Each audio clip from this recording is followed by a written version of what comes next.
నమస్తే, welcome to our channel. ప్రస్తుతం మనం బల్కంపేట ఎల్లమ్మ టెంపుల్ దగ్గర అయితే ఉన్నాం. ఏదైతే నిన్న రథయాత్ర అనేది కూడా అంగరంగ వైభవంగా అయితే జరిగింది. ఏది ఏమైనా ఇక్కడ కోట నీలిమ గారు కూడా ఇక్కడ నిరసన చేయడం జరుగుతుంది. ఎందుకు నిరసన చేయడం జరుగుతుంది అంటే నిన్న రథయాత్ర సాయంత్రం అనుకున్న టైంకి కాలేదు, హాఫ్ అన్ అవర్ లేట్ చేయడం వల్ల కూడా భక్తులు చాలా ఇబ్బంది కలిగింది అనేసి కూడా ఇక్కడ కోట నీలిమ గారు కూడా ఇక్కడ నిరసన చేయడం జరుగుతుంది. ఎందుకు మా ప్రభుత్వం ఉన్నాక కూడా ఎందుకు తలసాని శ్రీనివాస్ గారి ఆధ్వర్యంలోనే ఇక్కడ ఎందుకు జరుగుతుంది అనేసి కూడా ఇక్కడ కమిటీ ఏదైతే టెంపుల్ ఈవో గారిని కూడా ఎమ్మటే సస్పెండ్ చేయాలనేసి కూడా నిరసన కూడా చేస్తున్నారు. ఇక్కడ మరి ఏం జరిగింది ఏంటి అనేసి కూడా కోట నీలిమ గారిని అడిగి తెలుసుకుందాం. ఏది ఏమైనా ఇక్కడ కళ్యాణం అయితే అంగరంగ వైభవంగా అయితే జరిగింది. ఇక్కడ తలసాని శ్రీనివాస్ గారి ఆధ్వర్యంలోనే ఇక్కడ జరుగుతుంది అనేసి కూడా చెప్పుతూ వస్తున్నారు కోట నీలిమ గారు. ఒకసారి ఆమె మాటల్ని అడిగి తెలుసుకుందాం. ఒక ముహూర్తం పెట్టిన సమయం అది అందరూ కలిసి ఎవరైతే డిపార్ట్మెంట్స్ ఉన్నారో అందరూ కలిసి ఒక ముహూర్తం పెట్టడం జరిగింది. ఆ ముహూర్తం కాకుండా వందలాది వేలాది మంది భక్తులు ఉంటే వర్షంలో వెయిట్ చేస్తూ ఉంటే అమ్మవారు బయటికి వచ్చేసి రథంలో కూర్చున్న తర్వాత బలి కూడా ఇవ్వడం జరిగిపోయిన తర్వాత అయినా అరగంట సేపు అమ్మవారి రోడ్డు మీద వెయిట్ చేయాల్సింది జరిగింది. ఇక్కడ ఉన్న బస్తీ బల్కంపేటలో ఉన్న బస్తీ వాసులందరూ ఇవాళ ఎంత వాళ్ళకి బాధగా ఉంది. ఒకటేంటంటే అమ్మవారు అంటే మొత్తం తెలంగాణ వ్యాప్తంగా ఇక్కడికి ప్రజలు వస్తారు రథోత్సవం కోసం, కళ్యాణోత్సవం కోసం. ఎంతో అభిమానం, ఎంతో ప్రేమ అమ్మవారు అంటే. అమ్మవారిని ఇలా నిరాదరించడం, అవమానించడం మనుషులకి చాలా, ఇక్కడ ఉన్న ప్రజలకి చాలా బాధగా ఉంది దీని గురించి. అందుకోసమే ఇవాళ మేము ఇక్కడ వాళ్ళందరి వేపున ఇవాళ ఇక్కడ ఈ నిరసన ప్రదర్శన చేస్తున్నాం. ఇక్కడ గుడిలో రాజకీయాలు చేస్తూ ఈరోజు కూడా అపోజిషన్ పార్టీ ఎమ్మెల్యే ఆయన దౌర్జన్యం, ఆయన అహంకారపూరితమైన రాజకీయాలు ఇక్కడ చేయడం ఇది తప్పు. దీని మూలంగానే నిన్న అయ్యింది. అది అంతా తయారున్నప్పుడు మరి అమ్మవారి రథం నడవాలి కదా, అది అవ్వకుండా అక్కడే ఆపి అమ్మవారిని ఆపి నిన్న చేయడం జరిగింది. మామూలుగా నేను దీని గురించి ఈ విషయాలే వేటి గురించి మాట్లాడను. నా గురించి అయితే నేను భరిస్తా, వీళ్ళందరూ కూడా భరిస్తారు, ప్రజలందరూ భరిస్తూనే ఉన్నారు ఈ అహంకారాన్ని క్రితం 10 ఏళ్లగా. కానీ ఈ రోజున నిన్న అయినది అమ్మవారి గురించి, ఇది భరించేది లేదు. అందుకనే కూర్చున్నాం. మీ ప్రభుత్వం మీ చేతుల్లో ఉంది మేడం, మీ ఆధ్వర్యంలోనే జరగాల్సిన పరిస్థితి ఉంది. ఎందుకు ఇట్లా నిర్లక్ష్యం చేస్తున్నారు అంటారు? మరి మా ప్రభుత్వం మా చేతిలో ఉన్నంత వరకు మేము కరెక్ట్, కానీ మేమందరం అక్కడికి వచ్చాం కదా. మా ప్రభుత్వం ఉన్న వాళ్ళందరూ అక్కడ వచ్చారు. మేము మొత్తం ప్రభుత్వం వెయిట్ చేసాం ఆయన కోసం. ఆయన కావాలని మాకు అంటే ప్రభుత్వానికి తప్పు పేరు రావాలని, అలాగే ఆయన వచ్చేదాకా ఇది మొదలవ్వకూడదని. ఈ అహంకారం ఎందుకు? అమ్మవారి ఎదుర్కొన్న అహంకారం ఎందుకు? అమ్మవారిని వెయిట్ చేయాల్సిన అవసరం ఏంటి? మరి మా మంత్రివర్యులు మాకు ఆదేశాలు ఇచ్చారు, మేము రాకపోయినా మేము లేట్ వచ్చినా మీరు మొదలు పెట్టుకోవాలి అమ్మవారు ఫస్ట్ అని.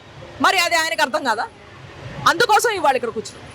ఒక్కొక్క ఎవరైతే నిన్న ఇది చేసిన ఒక్కొక్క ఆఫీసరు, ఒక్కొక్క టెంపుల్ అడ్మినిస్ట్రేటివ్ స్టాఫ్, అయ్యగారులు, చైర్మన్ ఎవరెవరు ఉన్నారో వాళ్ళందరి పేర్లు రాయడం జరుగుతుంది.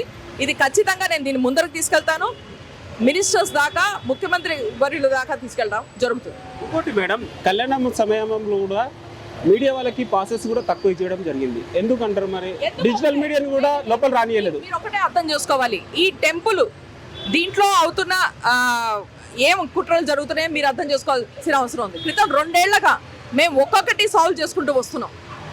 అవకతవకలు 10 ఏళ్లగా అవుతున్నవి.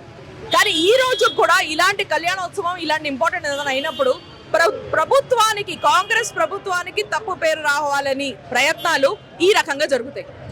కొంతమంది ఈ రోజు కూడా ఈ టెంపుల్లో, ఈ గుడిలో ఆ పని చేస్తున్నారు. దీనికి ఒక ఫుల్ స్టాప్ పెట్టాలి అని ఈ రోజున ఇక్కడ ఈ ధర్నా చేస్తుంది. ఫైనల్లీ మీ డిమాండ్స్ ఏంటి మేడం? ఒకటి, అమ్మవారికి ఎమ్మెల్యే అయినా ఎవరైనా అమ్మవారి కంటే పెద్దవారు కాదు. మా మనోభావాలన్నీ చాలా దెబ్బతిన్నాయి. ఇక్కడ బస్తీ వాసులు చాలా ఆందోళనలో ఉన్నారు. అమ్మవారికి తక్షణం ఎమ్మెల్యే గారు క్షమాపణ చెప్పాలి లేటు వచ్చినందుకు. దీంట్లో ఎవరు తక్కువ అవ్వరమ్మా, అమ్మవారు అందరికంటే పెద్దవారు. ఎవ్వరు ఖచ్చితంగా క్షమాపణ చెప్పాల్సిన అవసరం ఉంది అమ్మవారికి. నెంబర్ 2, ఇక్కడ ఉన్న ఈఓ ఎవరి ఆధ్వర్యంలో అయితే ఇదంతా అవ్వాలో ఈ పొలిటికల్ దాంట్లో గేమ్లో వెళ్ళటం మూలంగా నిన్న ఇది అయిందని క్లియర్ తెలిసింది. ఆయన్ని వెంటనే తక్షణం సస్పెండ్ చేయాల్సిన అవసరం ఉంది. ఈ మాట మేము ముందర కూడా తీసుకెళ్ళాం.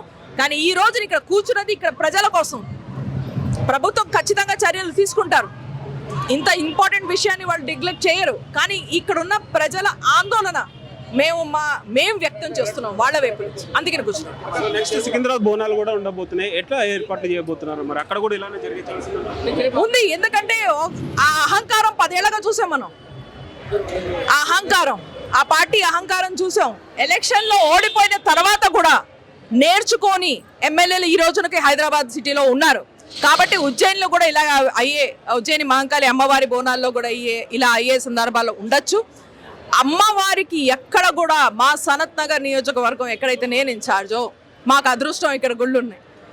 ఇక్కడ అమ్మవారిని మేము ఎంతో అపురూపంగా చూసుకుంటాం. అమ్మవారిని ఏ రకంగా అవమానించినా భరించేది లేదు, ఏ గుడైనా సరే. సో ఫైనల్ ఏం చెప్తారు అధికారులకు?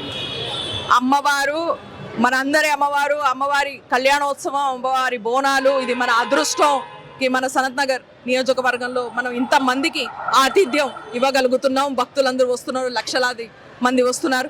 అందరూ కలిసిమెలిసి చేసుకోవాలి. కోఆర్డినేషన్ మీటింగ్స్కి రాని మనుషులు ఎమ్మెల్యే గారు కోఆర్డినేషన్ మీటింగ్ రారు, పిలిచినా రారు. ఎందుకు అహంకారం? అక్కడికి వచ్చి చెప్పచ్చు కదా, ఈ టైం కాదు ఈ టైం బాగుంటుంది అంటే మేము ఆ టైంకి పెట్టుకునేవాళ్ళం. లేదు మేము నాకు ఇది సరిపోతుంది, మేము అదే చేసేవాళ్ళం. అందరం కలిసి చేసుకునే ఫెస్టివల్ కదా. ముందర అన్నీ అగ్రీ అయిపోయిన తర్వాత మీరు లేటుగా వచ్చి మా ఇక్కడ భక్తులందరినీ కించపరిచి అలాగే ప్రభుత్వానికి చెడ్డ పేరు తీసుకురావడానికి ప్రయత్నం చేయడం చాలా తప్పు. అది కూడా అమ్మవారికి అవమానం చేస్తూ ఖచ్చితంగా దీన్ని భరించేది లేదు.